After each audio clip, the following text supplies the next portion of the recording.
हालात के तनाजुर में एक बात मैं कहूँ, बगदाद में मुसलमानों का मुल्क, तारीखी विरासत हमारी रही है। ततारियों ने हमला किया, तबाह बर्बाद किया बगदाद को, और इतना बर्बाद किया कि मुसलमानों की खोपड़ियों से मीनार बनाए। दरियाए दजला का पानी खून से लाल हो गया। बादशाह की जो बेटी थी ततारियों की, एक जगह से गुजर रही थी, एक सच्चे मोमिन को देखा, इन हालात में भी वो खड़े होकर अजान दे रहा है। सुभान, अजान दे रहा है। बादशाह की बेटी थी, उसने कहा ये अब कहां से आवाज आ रही है जब हम कत्ले आम कर रहे हैं, गर्दन मार रहे हैं, ये कौन है जो अजान दे रहा है? फौजी फौरन गए और पकड़ लाए। या नमाजें पढ़ने से रोक रहे हैं, ये ग्राउंड में नहीं पढ़ेंगे, वो मैदान में नहीं पढ़ेंगे। कितने मैदानों को तुम कब्जा करो? हाँ, तुम सिर्फ और सिर्फ मैदानों को रोक सकते हो, पेशानियों को झुकने से कभी नहीं रोक, कभी नहीं रोक। इबादत का ज़ौक़ हमारे पास अल्लाह ताला की आता है। तो ऐसे हालात में अगर अजान दे रहा था कोई, तो ततारियों की वो बड़ी औरत थी, बादशाह की बेटी, उसने गिरफ्तार करवाया। लाओ इस मौलवी को, अब कौन है अजान दे रहा है? उसको पकड़ करके पूछा, तुझे खबर नहीं है बगदाद पूरा टूट गया, तबाह हो गया, बर्बाद हो गया,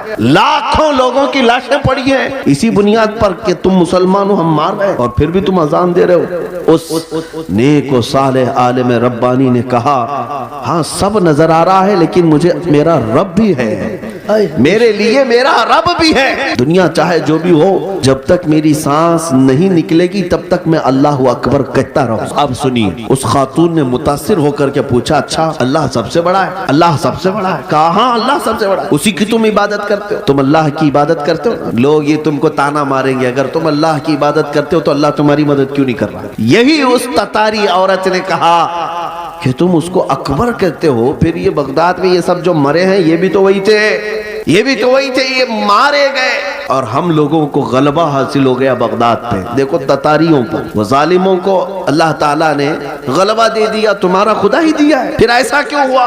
कहा कि खातून मैं तुझे एक मिसाल बताता हूँ। तुमने देखा होगा कि भेड़ बकरियां पालने वाला कोई चरवाहा बकरियां लेकर के चलता रहता है, बकरियां चलती रहती हैं, लेकिन बकरियां पालने वाला साथ में कुत्ता भी पालता है। बेशक बकरी और कुत्ते का क्या लेना देना, कौन सा ताल्लुक है? लेकिन ये चरवाहे से पूछे, वो बताएगा कि बकरियां चलते चलते कभी इधर उधर चली जाएं तो ये कुत्ता भौंक भौंक कर उन्हें लाता है और फिर रेवड़ में जमा करता है। बेशक चरवाहा यही बताता है कि इसलिए सारे बकरियों को वो फिर से एक रेवड़ में जमा करे, इसलिए वो पालता है। कुत्ते को इसलिए छोड़ा जाता है, इसलिए पाला जाता है। बिला तशबीह व बिला तमसील, जहनों को करीब करने के लिए उस बगदादी आलिम ने कहा, हम उम्मत मुस्तफ़ा हैं, बेशक हम चलते हैं सीधे रास्ते पर, लेकिन जब कभी इधर उधर भटकते हैं तो अल्लाह तुम जैसे कुत्तों को हम पर छोड़ता है। बेशक कुत्तों को छोड़ता है